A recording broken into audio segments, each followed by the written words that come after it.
critics have slammed Federer's acting skills in a new campaign for the Japanese brand. 7 months into Roger Federer's sponsorship deal with Uniqlo, and the former world #1 has starred in what some are claiming to be his worst ever appearance in an advert.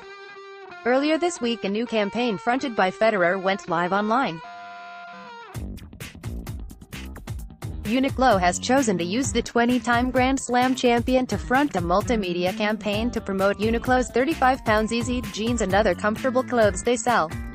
A 31-second advert tells the visual story of Federer enjoying life at home in jeans, according to campaignlive.co.uk.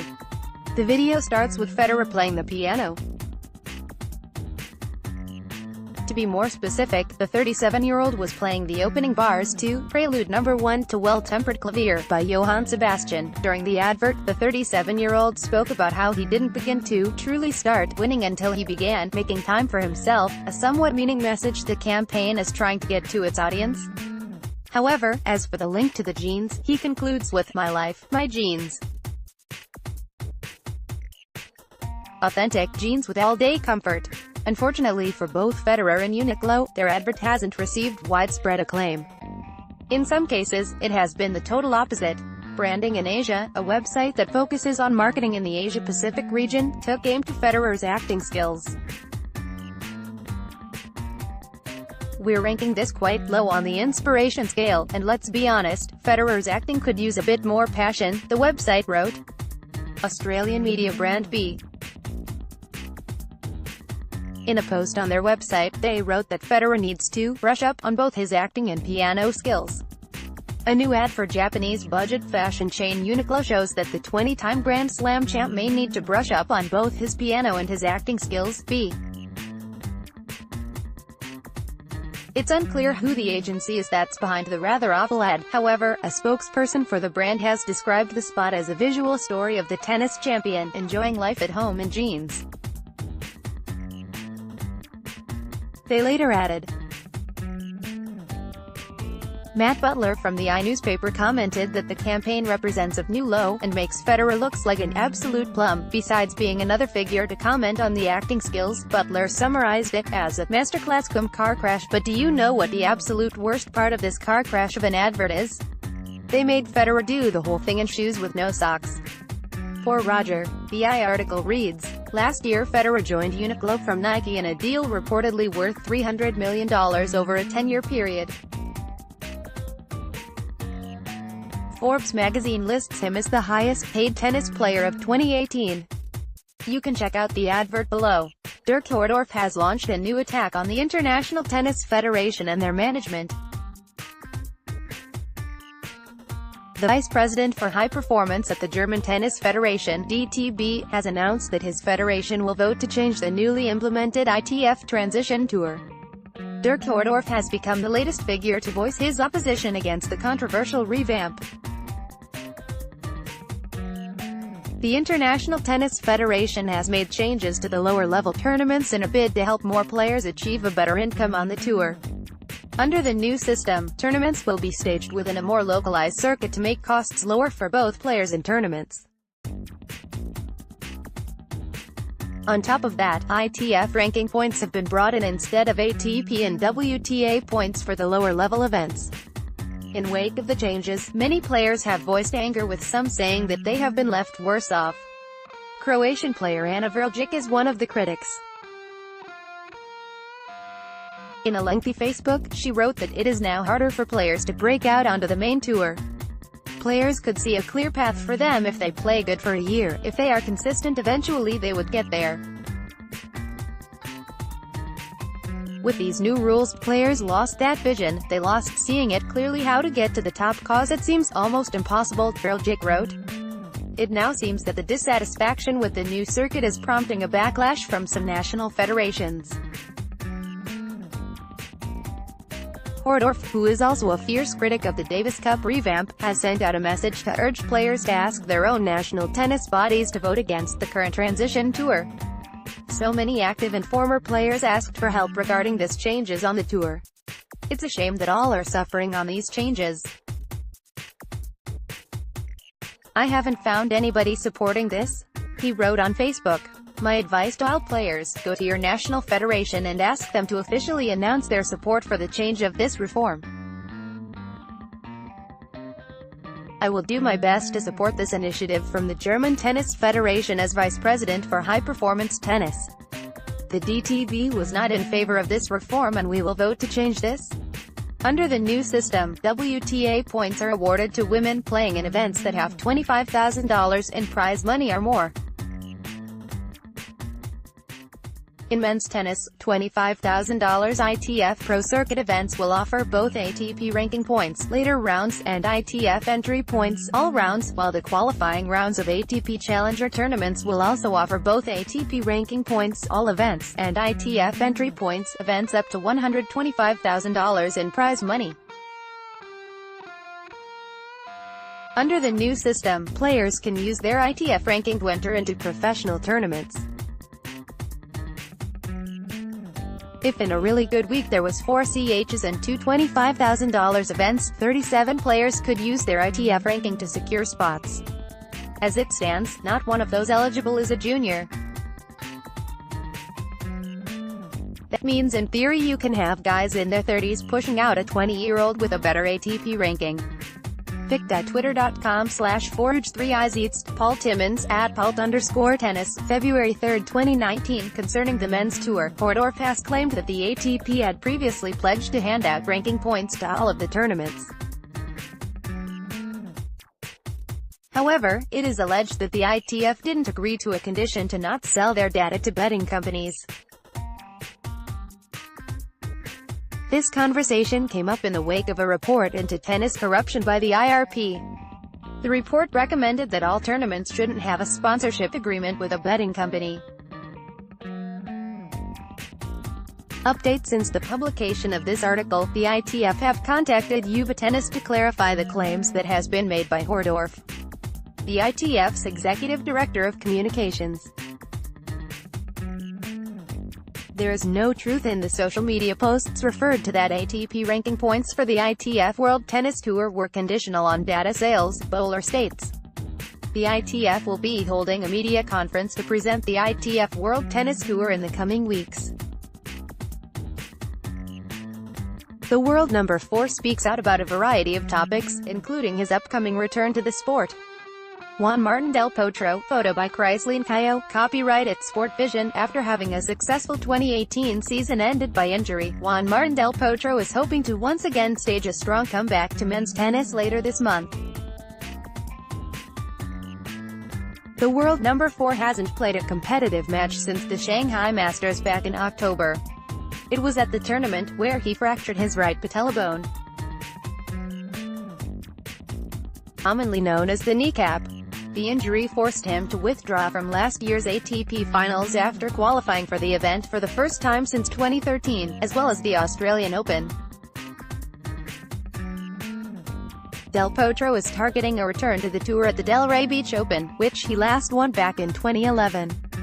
Leading up to his latest comeback, the Argentine conducted an open practice session in his home city of Tandil on Saturday. The day drew big crowds to the session, with members of the public bringing food to donate to a local food bank. "I feel good. I think it was the most intense week I had since my injury in the rehabilitation," Del Potro told local media after his practice session. "I finished it well, which is important for the intensity that comes up a little bit. I still have to climb a couple of steps. If I continue like that, I will get there," he added. The public event had been arranged to be done 2 weeks prior, but was cancelled by the 30-year-old, who says that he wasn't in good enough shape at the time. Despite his delay to the new season, Del Potro is hoping that he can pick up from where he left. In 2018, the Argentine rose to a ranking high of 3rd in the world. On the tour, he won 2 ATP titles, including his first at Masters level in Indian Wells. And at the US Open he reached the second Grand Slam final of his career and first since 2009. He lost in straight sets to Novak Djokovic. Overall, Del Potro featured in 6 finals during that year. "It is difficult to repeat a year like the previous one, but obviously I would like to. Even if I didn't play in Australia, started a bit behind those I have above me in the rankings. In recent years my career has surprised me, he said. I'm very excited to be able to start the 2019 season. At last, I've already missed an important tournament, the Argentine added. Besides his goal of returning back to the top of the men's game once again, Del Potro is also aware of the wider impact he has. Known as the Tower of Pandal, due to his height of 6 feet 4 inches, Del Potro wants to continue inspiring the next generation of players. On social media he has 3.35 million Twitter followers and 2.027 million Facebook likes. I try to be an example on and off the court. The youngest ones, children, imitate you when you're playing, but also in your physical form, how you dress, what you eat or who you surround yourself with, he explained. Del Potro has also given his view about the current state of the tour. At present men's tennis is dominated by 3 of the 4 members of the Big Four. The only exception is Andy Murray, who may be forced to retire from the sport soon due to persistent hip problems. At the Australian Open, Novak Djokovic clinched the title after thrashing nemesis Rafael Nadal in the final. Looking ahead to the rest of the season, Del Potro believes it will continue to be dominated by the usual suspects, even though the next generation contingent are making progress, highlighted by Alexander Zverev's triumph at the ATP Tour Finals in November. I think it will continue to be them, Nadal and Djokovic, who are fighting for the top places, said Del Potro.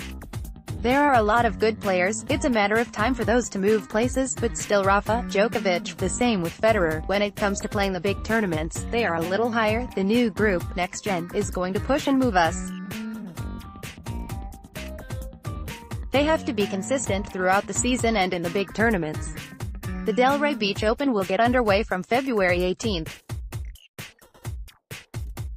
Del Potro is set to be the highest-ranked player in the draw. https://twitter.com/delpotra1/status/10911809762268930048. The Spanish veteran speaks out about what it has been like for him playing alongside Roger Federer and co. As David Ferrer approaches the end of his tennis career, the Spaniard believes part of his success in the sport has been helped by rivals such as Roger Federer and Rafael Nadal. The 36-year-old is set to officially retire in May at the Madrid Open, ending a career that has spanned almost 20 years. Ferrer has been ranked as high as 3rd in the world and has won 27 titles on the ATP Tour. He is one of only 4 active players to have won over 700 matches on the tour. On the clay, he has recorded 331 victories, the second highest amount on the tour after 11-time French Open champion Nadal. It could be argued that Ferrer's achievement has been overshadowed during the era of the Big Four, a group of players that have dominated men's tennis in recent years.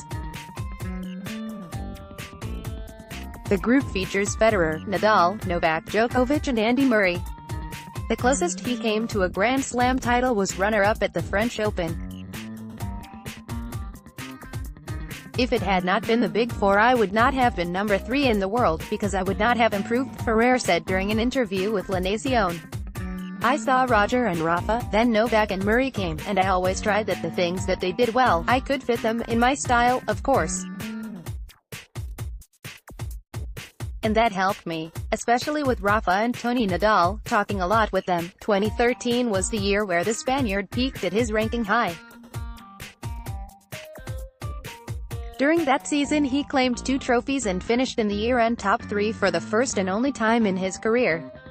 Although 2013 wasn't completely perfect for Ferrer, I went to the Masters ATP Finals in London and I did not win any matches because I ended up tired. I came from playing the final of Paris-Bercy, I got home in Valencia, I saw the ranking, I saw myself as no. 3, but that day I was very sad because I could not play well in London, he explained. That's why I say that if I could change something in my career it would be to enjoy every moment.